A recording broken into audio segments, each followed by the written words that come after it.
મારા દરેક વાલા મિત્રોને જય શ્રી કૃષ્ણ। મારું નામ કમલેશ દવે, સામવેદ આચાર્ય, સુરત, ગુજરાતી।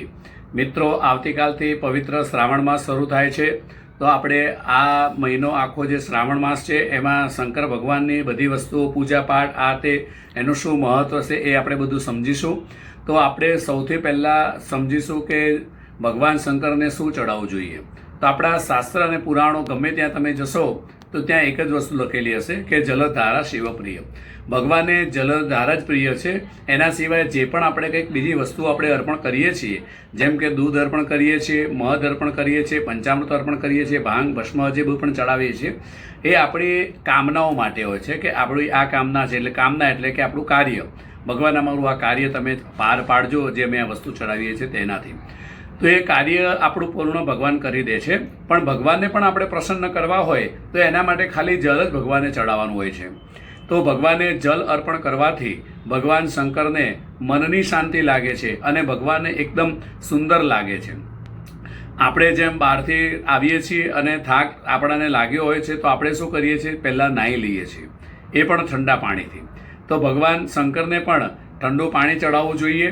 પાણી શેમાં ચડાવવું જોઈએ? તો સૌથી પહેલાં છે ચાંદીનો લોટો અથવા તો તાંબાનો લોટો અથવા તો પિત્તળનો લોટો।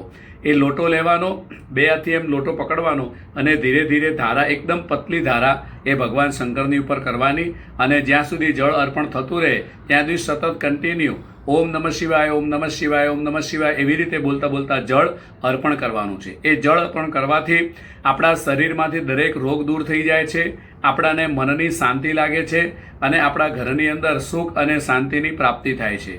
કહેવાય છે કે ભગવાન શંકરે જ્યારે વિષ પીધેલું એ વખતે દેવતાઓ એમની ઉપર લગાતાર જળની ધારાથી અભિષેક કરી અને ભગવાન શંકરને પ્રસન્ન કર્યા અને ભગવાન શંકર શાંત થયા। ત્યારથી આજે આ બધી વસ્તુ ચાલી આવે છે કે ભગવાન શંકરને જળ અર્પણ કરવું જોઈએ।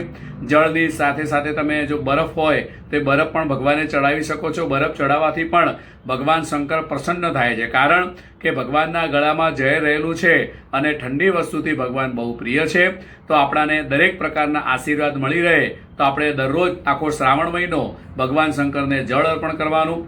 જો મિત્રો આ વિડીયો સારો લાગે તો સબસ્ક્રાઈબ કરજો, શેર કરજો, કોમેન્ટ કરજો, લાઈક કરજો અને ઇન્સ્ટા ઉપર પણ ફોલો કરવાનું ભૂલતા નહીં।